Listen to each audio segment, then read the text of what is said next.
This episode and others like it are made possible by the generous support of my patrons on Patreon. If you'd like to get early access to every video, plus access to our patrons-only Discord server, consider becoming a patron at patreon.com/secondthought. There's a good chance you've heard about the rail workers' strike recently, and if the place you've been hearing about it has been CNN, you're probably a bit confused. A rail strike is one of the most disruptive and expensive things that can happen to an economy. A rail shutdown or strike would disrupt supply chains. A strike means food prices could skyrocket. Many experts are saying would be an economic catastrophe. That could mean a big shortage and massive price hikes. Even gas prices could increase. And it also could cost the economy $1 billion within the first week. That would cripple the economy. I'm not setting aside the concerns of your members, but are you and your members willing to stop the rails, in effect, and accept those costs to the U.S. economy? Do you believe a strike is worth it if it cripples the U.S. economy and costs up to $2 billion a day? More than $2 billion per day. Is it worth it? And on top of all of that, the holidays are right around the corner. It's a little less than a month right before Christmas here. Especially right before the holidays. President Biden warning, if that happened, it would devastate the economy if we had a strike like that. So joining me now to talk about this and a lot more is Bank of America. It's Brian Moynihan, Chairman and CEO, one of the biggest banks in the world. For the past few weeks, networks like CNN have been running stories on the strike like the ones I just showed you, and framing it in, let's say, less than favorable terms. What, by all accounts, should be a story about the rail industry making a record $20 billion profit by laying off 30% of its workforce over 6 years, and refusing those that remain the right to any guaranteed paid sick days, has been turned into a story about a hostage situation threatening to tear down the entire economy and also Christmas. Although CNN's reporting never directly maligns the strikers, the subtext of their framing is clearly that rail workers are either too dumb, too selfish, or too stubborn to recognize the consequences of this strike. It centers the story around the strike itself, emphasizing the consequences of the strike over its causes, and inviting the viewer to do their own cost-benefit analysis to decide whether rail workers are being too demanding.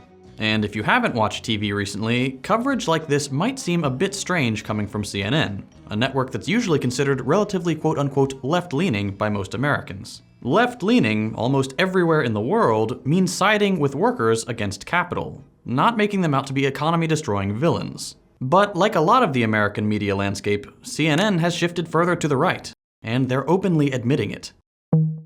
Earlier this year, CNN's parent company merged to become Warner Bros. Discovery. This merger means a lot of things, not the least of which being that American media has become even more monopolized. But most importantly, it has meant a shift in strategy. CNN is moving away from its reputation as a liberal outlet towards a more clearly centrist position. Since the merger, many of the more openly liberal personalities on CNN have left, been fired, or had their shows canceled. And the new CEO recently said that, quote, "At a time where extremes are dominating cable news, we will seek to go a different way." And, quote, "We are truth tellers, focused on informing, not alarming our viewers. There needs to be room for nuance."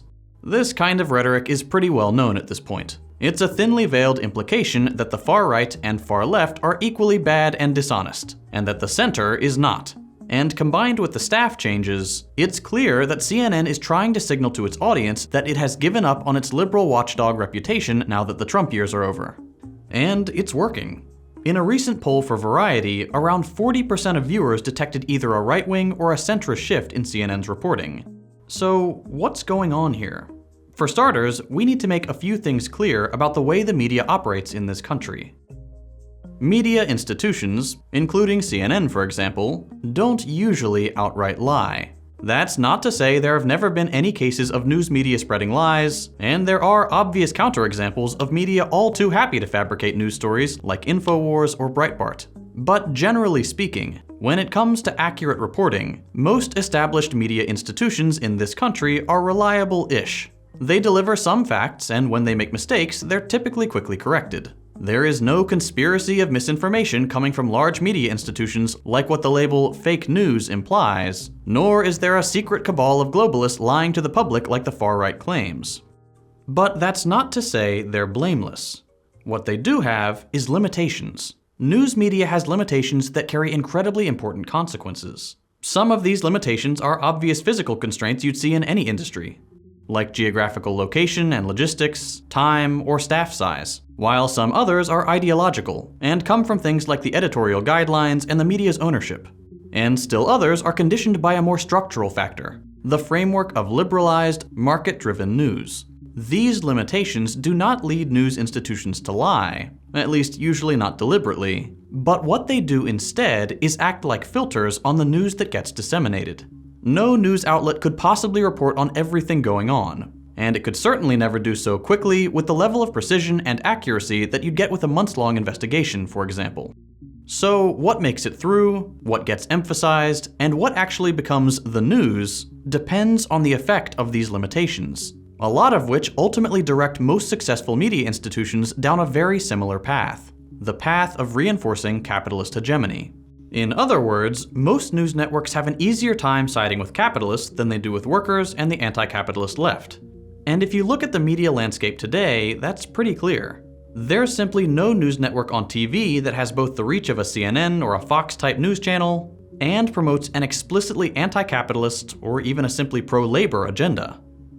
While left-wing outlets exist, the news networks that dominate the media landscape are those that either tacitly or explicitly reinforce capitalist ideology, both on the liberal and the conservative side, and that's for a couple different reasons. In their book Manufacturing Consent, Noam Chomsky and Edward Herman identify the 5 big filters on the news in this country. 1. The size, concentrated ownership, owner wealth, and profit orientation of the dominant mass media firms. 2. Advertising as the primary income source of the mass media. 3. The reliance of the media on information provided by government, business, and experts funded and approved by these primary sources and agents of power. 4. Flack as a means of disciplining the media. And 5. Anti-communism as a national religion and control mechanism. To quickly clarify these points, what Chomsky and Herman identify here is that costs, income, ease of access to information, and public criticism all have a filtering effect on the news that is reported.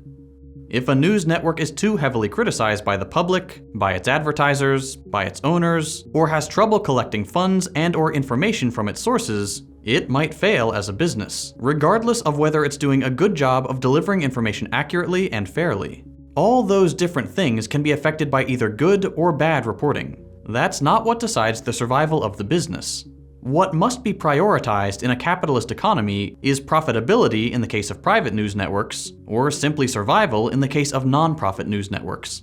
And you can pretty easily imagine how this might work. An accurate story that gets the network hate mail, accusations of communist sympathy, causes advertisers to pull out, makes the stock price drop, and/or results in owners threatening to sell either won't make it to the network in the first place or will be a fluke that the network won't want to try again. If a news network wants to achieve the kinds of viewership that CNN does, it can't be worried about bankruptcy every week.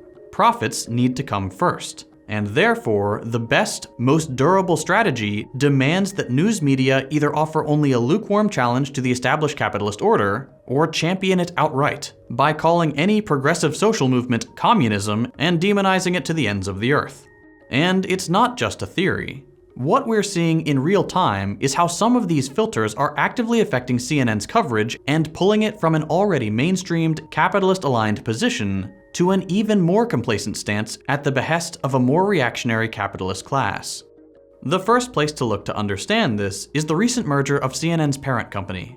The new merger between Warner and Discovery actually came with some sizable financial concerns. That's because, on the one hand, Warner Bros. Discovery has about $59 billion worth of debt, and on the other, CNN is just not raking in the numbers it used to. Everyone has their theory as to why the numbers aren't good, whether it's news fatigue, an aging audience more receptive to conservative coverage, the fact that a younger audience more inclined to progressive politics just doesn't watch cable, or something else entirely. Regardless, what is clear is that in order to survive, CNN has to cater to its audience, like any business does. And that's different from delivering accurate, complete information. In that Variety survey I cited earlier, not only did viewers notice the tonal shift, but most of them actually welcomed it, to the point where CNN is even capturing some of Fox's audience. Now, that's all well and good for CNN, but satisfying audiences by firing controversial anchors who make true statements, like John Harwood, who correctly states that Trump lied about the 2020 election being stolen and played a decisive role in the Capitol riot, only makes the news more pleasant to watch for a conservative audience, not more accurate. And it makes sense that this is how CNN decided to tackle its audience problem. Part of the new executive team, specifically this guy, Liberty Media chairman John Malone, who sits on the Discovery Board of Directors, has gone on the record praising Fox News recently, saying, quote, "Fox News, in my opinion, has followed an interesting trajectory of trying to have some actual journalism, embedded in a program schedule of all opinions." Now, he's just one guy. But seeing the trajectory CNN has taken, it's clear that either his voice or those of people with similar beliefs carry enough weight to move the network to the right. And this kind of shift has a serious effect. It's mainstreaming the far right. While CNN is trying to position itself at the center, it's doing so without acknowledging that the political center has shifted. Since Trump's reconfiguration of the Republican Party into a more demagogic far-right politics, and Biden's decision to keep much of Trump's legacy intact under his own term, the Overton window has moved dramatically to the right, and therefore, so has our public discourse, which media institutions participate in shaping. It's not simply the case that media outlets frame stories the way they do, with the kind of villainization we've seen with the strike. It's that they decide what counts as a story in the first place. Over the past 10 years or so, that kind of decision power has meant more coverage of terrorist attacks, immigration, and other topics that cater to a more reactionary way of thinking and result in mass panics over things that are either innocuous, like the amount of immigration in this country, or extremely rare. While liberal and conservative outlets may treat these topics very differently, they both treat them as though it is consensus that it deserves to be talked about at all. Like the authors of the book Reactionary Democracy write, "The media does not tell us what to think, but what to think about." In our current media landscape, the right's concerns are heavily platformed, and those of the left aren't. And the most telling example of this probably has to be the moral panic over critical race theory last year. For a while, every news outlet was covering the topic. While Fox was clearly leading the charge and doing so with the most hysteria, other news networks joined in. To not address it would be to ignore what another network had already deemed newsworthy. So what choice did they really have? Steer clear of the topic, and thousands of angry conservatives would have poured into their emails with threats of sympathizing with the radical left. CRT became a topic of conversation, and everyone needed to take a stance on it, or at least give credence to the idea that it's an important thing. But the thing is that the whole issue had been completely manufactured out of thin air. CRT is a real thing, don't get me wrong, but it's a relatively niche field of academic study. That is until Chris Rufo, a fellow at the hyper-conservative Manhattan Institute think tank, just decided one day that the right should be in a state of moral panic over a few mismanaged anti-racism seminars. And so began an incredibly successful media strategy. One that would generalize the text material of a couple books no one was being forced to read that contain relatively uncontroversial statements about the legacy of hundreds of years of slavery, segregation, and racial capitalism, and turn it into a woke plot to corrupt white children's minds and topple America. Rufo himself admitted this was the whole point, writing on Twitter, "The goal is to have the public read something crazy in the newspaper and immediately think critical race theory. We have decodified the term and will recodify it to annex the entire range of cultural constructions that are unpopular with Americans." In summary, what we're left with is news media that completely betrays the role it says it performs. We have media institutions that do not question power and that do not fully serve their role as informers of a democratic body. No, what we have instead are large media institutions that parrot the voices of the powerful, inform the public on a limited range of topics conditioned by their need to turn a profit, offer limited criticism of an economic order their owners benefit from, and in the process, reinforce, exaggerate, or otherwise produce a more reactionary public discourse. And you might be wondering, well, isn't this what social media was supposed to fix? Isn't a democratic internet where individuals aren't dealing with upfront costs, aren't necessarily tied to having an audience or a boss, and can therefore do this kind of democratic accountability and information spreading independently? Well, no. The profit model has carried through to social media. And already we're seeing how Elon Musk's ownership of Twitter specifically has made the platform reflect the same biases as traditional corporate media institutions. Recently, left-wing Twitter accounts, including those of an anti-fascist researcher, a video journalist who reports on the far right, an anti-fascist self-defense security organization, and an anarchist collective, per this article in The Intercept, have all been shut down following a public Twitter exchange between a far-right writer and Elon Musk. In other words, Musk's ownership has allowed yet another media platform to become more explicit in its tolerance of far-right ideologues and talking points, while silencing the leftist response. Therefore, not only mainstreaming the far right, but homogenizing the public discourse in a conservative direction, and all under the cover of free speech. The conclusion here isn't to be totally distrustful of all forms of media, or even the kinds of corporate media sources I talked about in this video. It's to know what biases inform their delivery of the news, to know what's not getting said, and why they cover things the way they do. News media has an incredibly important role in our society. Our politics are necessarily going to be mediated by someone at some point, because there's just no way we could personally experience every political topic ourselves. The problem is that the most influential institutions that do this job today, with the kinds of constraints, intentions, and control we know exist, simply cannot do that in a capitalist media landscape.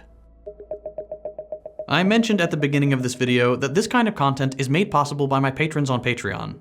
As you can probably imagine, when I made the switch to producing political content, I started getting demonetized way more often, and most of my sponsors bailed.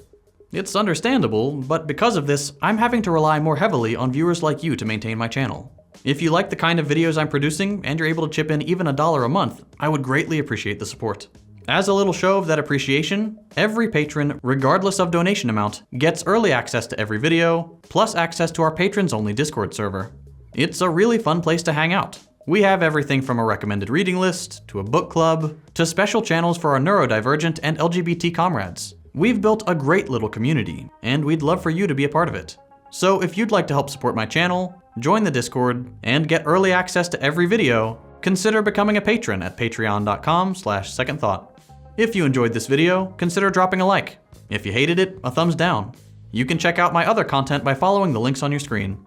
Thanks for watching, and I'll see you next week.